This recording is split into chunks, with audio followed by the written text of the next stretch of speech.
Hello everyone, welcome to my channel. আজ হচ্ছে আমার প্রেগনেন্সি 7 মান্থ 9 ডেজ। তো আজকে ঘুম থেকে উঠেছি অনেক সকাল বলতে 6:30 থেকে 7টার মধ্যে এখন ঘুম থেকে উঠে যাই।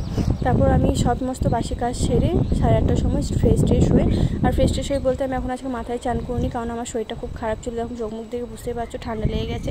আসলে কুলারে শুয়ে না ঠান্ডা লেগে গেছে। আমার কুলারে জলটা কুলারটা সহ্য হচ্ছে না, প্রচণ্ড কষ্ট হচ্ছে, চোখ মুখ ফুলে যাচ্ছে ঠান্ডাতে।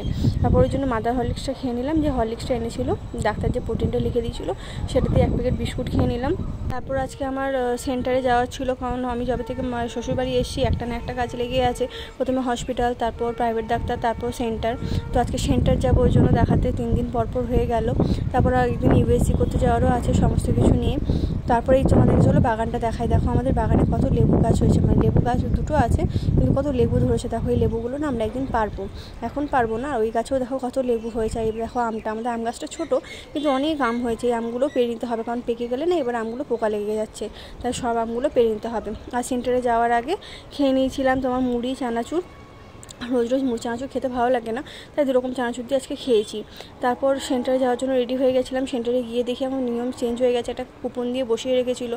তারপর আমাকে ডাকলো, আর প্রচণ্ড গরম ছিল, কিছু ভালো লাগছিল না। তারপর ওই জন্য টোটো করে বাড়ি চলে এলাম, কারণ এই রোদে আর হেঁটে আসা যাচ্ছিলো না। কাছেই সেন্টারটা কিন্তু তাও হেঁটে আসা যাচ্ছিলো না।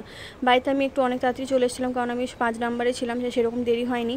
তারপর এসে আগে ফলগুলো খেয়ে নিয়েছিলাম, একটা আপেল, বেদানা আর খেজুর, যেটা এখন আমাকে খেজুর খেতেই হবে, কারণ প্রেশারটা আমার অনেকটা কমে গেছে। আর দেখো সেন্টারে গিয়ে আজকে ছুঁচ ফুটিয়ে রক্ত নিয়েছে, আর সেটা থেকে তো আমার খুব ভয় পেয়ে গেছে, আর রক্তটা অনেকটাও বেরিয়ে গেছে, না তুলোটা ছাড়ছিলই না। তার জন্য সময়টাই তোমাদেরকে দেখালাম। পর আমার বরমশাই আমাকে রোজই লক্ষ্মী ভাড়ে ভরার জন্য টাকা দিয়ে যায়, কিন্তু ভরার হয় না, ভুলে যাই। ভাবি রোজ স্নান টান করে ভরবো, কিন্তু ভুলে যাই, পরে ভরা হয়।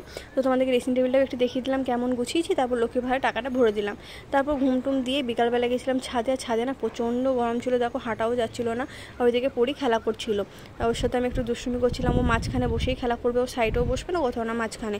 তারপর ছাদ থেকে হেঁটে আসার পর আমি চিনি জল করে রাখি, নুন চিনি শরবত, যেহেতু প্রেশার কমে গেছে ডাক্তার খেতে বলেছে, তাই শুধু জল খাই না, ওটা খেয়ে নিই, নুন চিনি শরবত আর একটু লেবু দিয়ে। তারপর চা বসিয়েছিলাম সবার জন্য। আর আমি সন্ধ্যেবেলা থেকে বরাবরই জবে থেকে এসে আমি লাল চা না আমিই বানাই। তারপর সেরকম খেতে কিছু ইচ্ছা করছিল না, তাই দাদাভাই চপ এনেছিল, আমি শুধু চপ খেয়েছিলাম, বাকি সবাই মুড়ি খেয়েছিল। আর সে দেখো পূর্ণিমা বলে, পূর্ণিমার চাঁদটা কত সুন্দর দেখাচ্ছে। তারপর আমি আর পড়ি একটু দুষ্টুমি করে নিলাম।